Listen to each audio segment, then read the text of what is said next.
আসন সমঝোতা বা আসন ভাগাভাগির একটি বিষয়কে কেন্দ্র করে আমি একটি গুঞ্জনের কথা জানিয়েছিলাম। আমি আমার বিশ্বস্ত সূত্রের মাধ্যমে যে বিষয়টি জানতে পেরেছিলাম তা আবার একটু আপনাদের মনে করিয়ে দিই।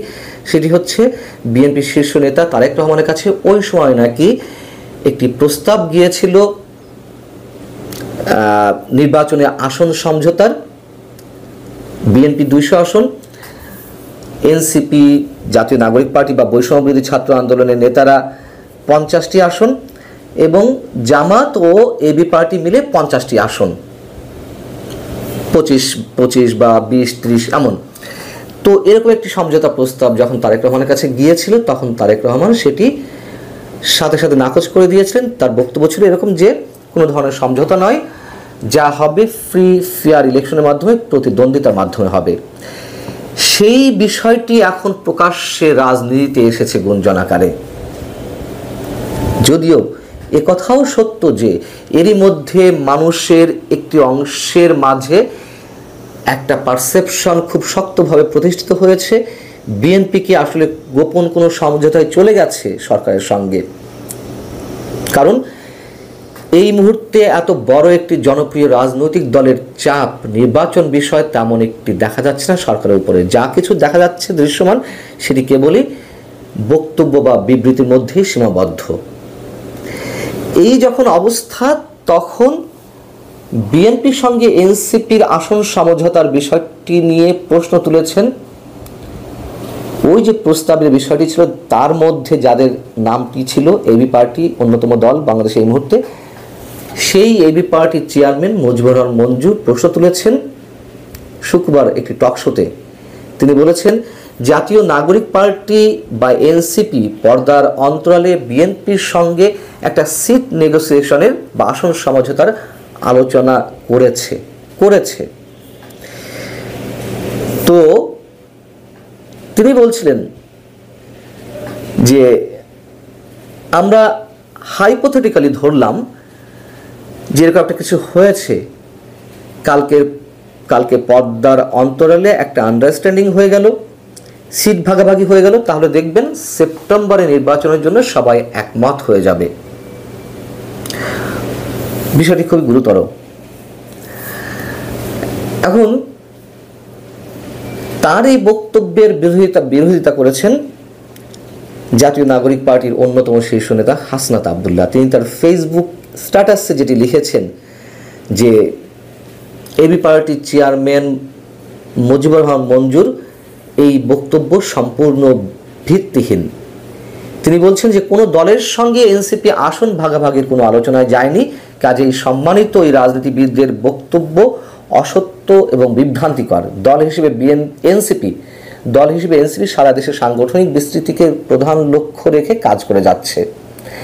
এখন মুজিবুর রহমান মঞ্জুর বক্তব্যের মধ্যে কিন্তু আরও একটি বিষয় লুকিয়ে রয়েছে, সেটি হচ্ছে যে এনসিপি চাইছে না নির্বাচন এই মুহূর্তে হোক, তাই হচ্ছে না, এবং মানুষও তাই মনে করে। আমাদের মধ্যে অনেকেই এটি বিশ্বাস করে এবং তার অনেক প্রমাণও রয়েছে যে এনসিপিকে যথেষ্ট সময় দেওয়ার জন্য দল গোছানোতে নির্বাচনটি আসলে সহজে করতে চাইছেন না ডক্টর মোহাম্মদ ইউনূস।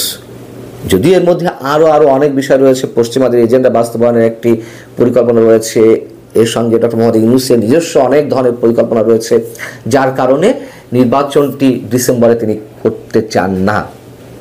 তো এনসিপি না চাওয়া পর্যন্ত সরকার নির্বাচনের রোডম্যাপ বা তারিখ ঘোষণা করবে না, সেই জায়গা থেকে আবার উত্তর দেওয়ার চেষ্টা করেছেন হাসনাত আব্দুল্লাহ।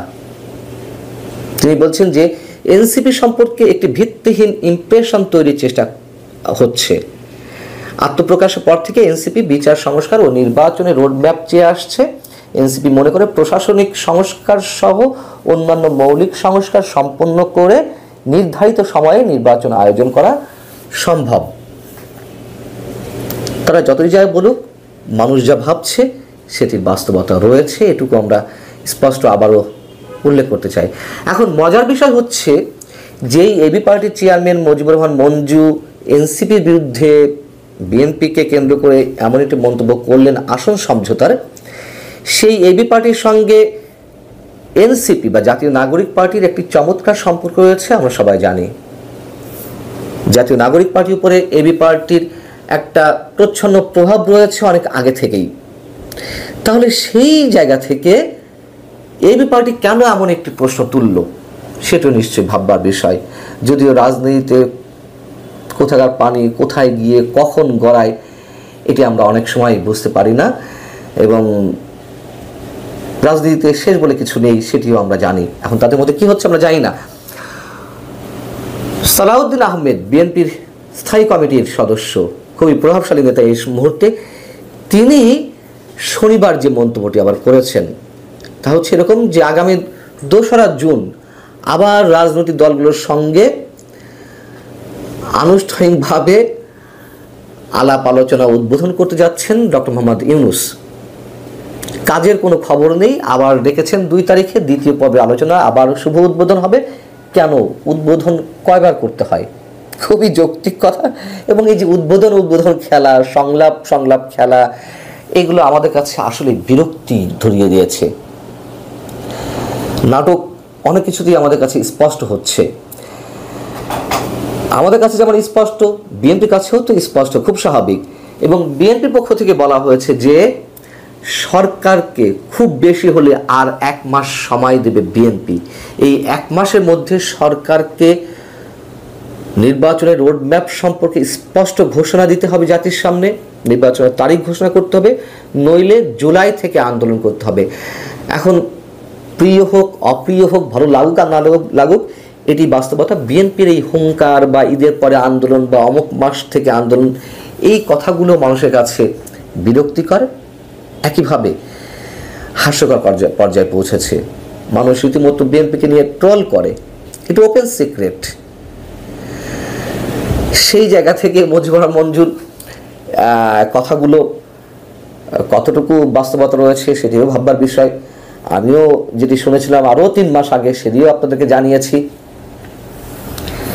আমরা জানি না যে আদৌ এদেশে নির্বাচন হবে কি না, হলে কখন হবে, হলেও সেটি সুষ্ঠু এবং নিরপেক্ষ হবে কিনা। ডক্টর মোহাম্মদ ইউনূস এই সরকারের প্রধান উপদেষ্টা থাকাকালীন সময়ে তার অধীনে কোনো ধরনের কোনো নির্বাচন সুষ্ঠু নিরপেক্ষ হতে পারে কিনা সেটি নিয়েও প্রশ্ন উঠেছে অনেক আগে থেকে।